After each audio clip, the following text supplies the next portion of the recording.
Era mpola mpola tukaniriza ku mukutu gwaffe omuganzi ogumanyikiddwa nga Uganda Mukamoli amanya ne Dowes Babitantambi Kimso number rich boya Maxudi Junior webale kwanti otambula naffe kugambye Babitantambi Kimso omukutu guli gumu Uganda Mukamoli webale kwanti otambula naffe webale kwanti otwagala webale kwanti osubscribinga webale kwanti otukirizamu webale kwanti otuwa support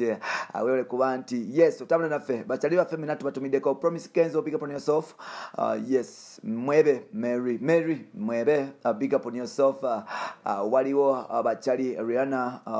Rihanna yes waliwo Dominic nkutumideko waliwo chali wange amanyikidwa nga yes Jessica Ogambotya waliwo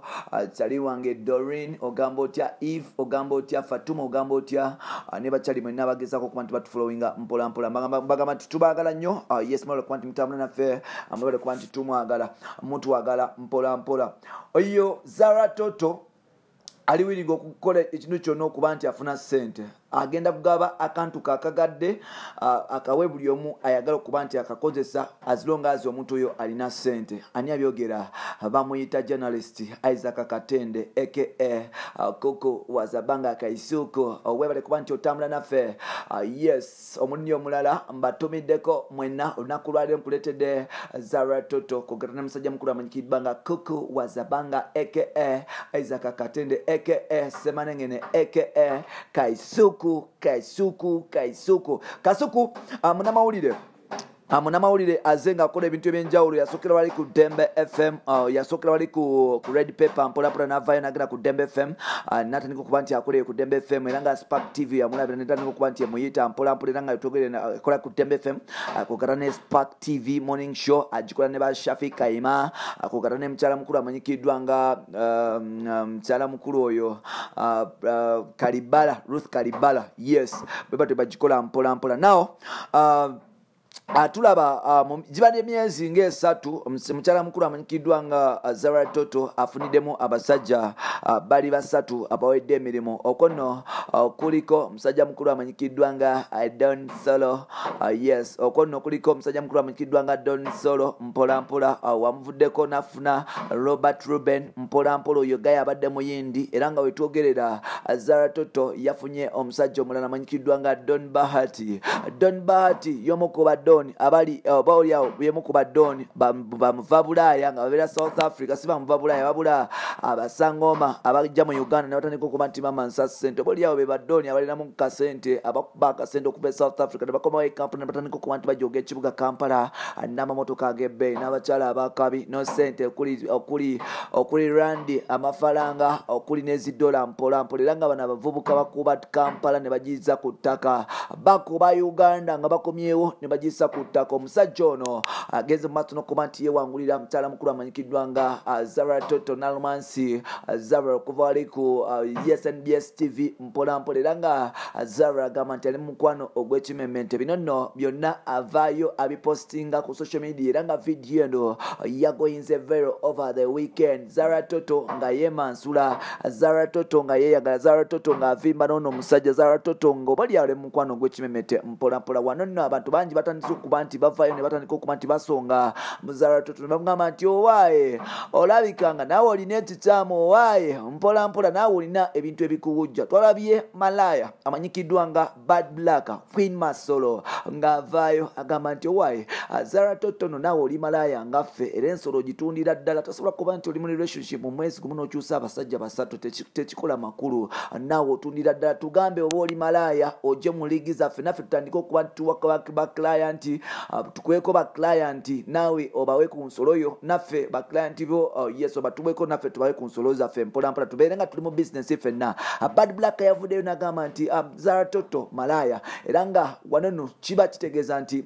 munnamawulire amanyikiddwa nga Rose Anderson wali okuva wali ku Record TV bwe yavaayo n'agamba nti Bayavayo nagamba nti mukyala mukulu amanyikiriddwa nga Zara Toto malaya obalyawo teyalimba bwe twogerera waliwo ebigenda mu maaso kugambye bwe twogerera kukuwaza bbanga Ssemalengene munnamawulire yavuddeyo nawa submission ye ne opinion ye ku nsonga nga bwe zitambula. Bangi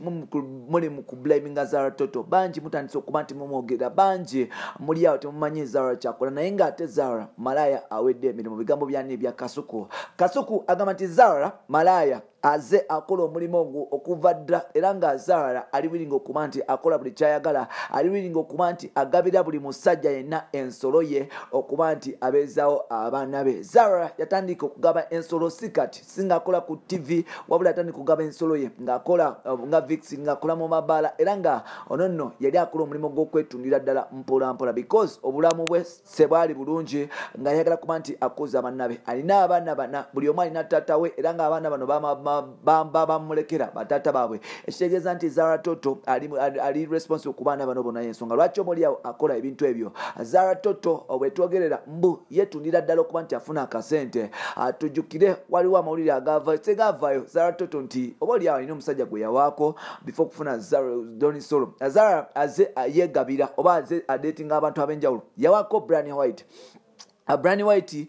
yes yamuwaako era nga bayawukana bubi nnyo nti Zara bwe yatuuka ekiseera nga Brian White atandika okufuna abawala ba Joan Stella, Zara yatandika okuba nti anyiiga era nga yatandika okuba nti akola bad news about Brian White, n'atandika okuba nti amukuba left right and center ne bakafukobe ne batandika okuba nti bakuba Brian White era musajja watu yamaliza afunye depression ng'ali ku stress ng'ali ku kitanda era nga wetogera Brian White taddanga ngulu mukyala mukulu amanyikiddwa nga Zara Toto. Now mukuba nti amaze okuba nti akaliza musajja mukulu amanyikiddwa nga Brian White yagenda mu maaso n'okuba nti abukkira omusajja omulala si mulala amanyage bamuyita Don Solo n'omusajja mu Nigeria n'atandika okuba nti buli amukamulamu ssente. Omusajja ono yamuwa emmotoka tamala namugimujjako because emmotoka yali ya kiferefere mbo yali ya kiferefere yamuwa emmotoka Zara n'asooka apapalamu n'akola ebyakabi byonna yali ya kifere ne bagimujjako mpola mpola.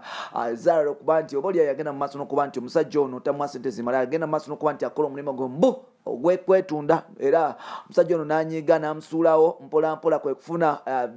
Robert Ruben omusajja ono omuyindi alabika nga muzungu muyindi oyo. Omusajja oyo yavuddeyo nawa Zara Toto Haria oba teyabadde yakawani oba yabadde yakawani be bamanyi.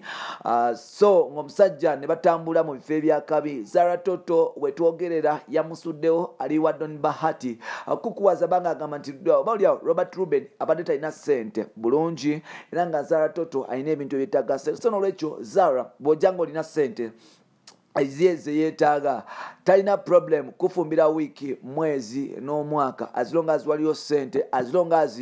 n'emirimu gy'omu kisengo gimukolera bulungi ye kasita omuwaaka ssente talina buzibu bonna. Kukwagamba nti Zara temusuubira kuba nti akomaawo akyafuna abasajja abalala bangi olw'akasente. Bangi tubadde tukuba mu ttoki nga tulowooza oba Zara agezaako okukola bintu nga bya Zara the Boss Lady byakola nti olwaleero alina ono enkyali n'oli oba oliawo bagezeeko okuba nti yes oba oliawo bagezeeko okuba nti batraining wabula waliwo yaŋŋambye nti mu byokwana gimuso weekwanyakwanya naye tokwananga omukazi omukyotalo ajja kuvuga speed, omukazi omukyotalo ajja kutwala negyotagenda nganako. Oba oliawo abakazi abakyotalo okuli Zari the Boss Lady, Anita Fabiola yes omukazi ono naye Anita Fabiola mukyotalo really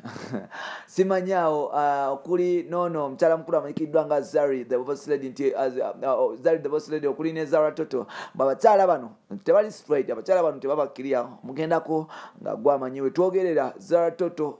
yes afuse famous mu bintu by'okutunda ensolo okukuwaza banga agambye nti ekyo temukibeera temukyekanga because Zara akyakola n'ebinene ebisinga ku ebyo temulowooza nti bikomaawo byokka. Omukyalo ono akyakola ebintu eby'ettabo bengi era beera steady mubeere just mulindirire ebintu bingi ebijja mu maaso oba olya kukuwaza banga agamba nti Zara akyatunda gwe bwobanga olina akasente bwobanga wewaddeyo olinamu akasente kwa miliyoni yemu 2 Zara ajja kuwaako amale agende mu maaso aweeko n'omulala because ye anonya sente kulabirira banna be na famire ye byebyo yoyo kukuwaza banga ne mukyala mukulu amanyikiddwa nga Zara Toto.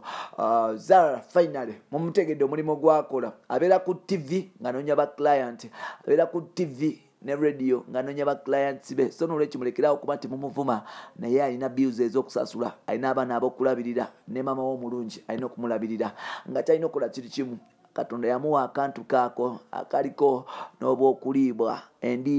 endiibwa ngamba ebijanjalo so kati nkuwa envaazi n'ebijanjalo bya bitunda n'abigabirako abantu abalala ne babiryako ate nga bitunda kabeeyi asobole okuba nti abeezaawo famire ye bampita Ntambi Jimso subscribe omukutu guli gumu Uganda mukamoni ngambe subscribe then luwaddemu okuba nti ofollowinga ku Twitter Instagram n'ebisigaddewo nkozesa Ntambi Jimso ku Facebook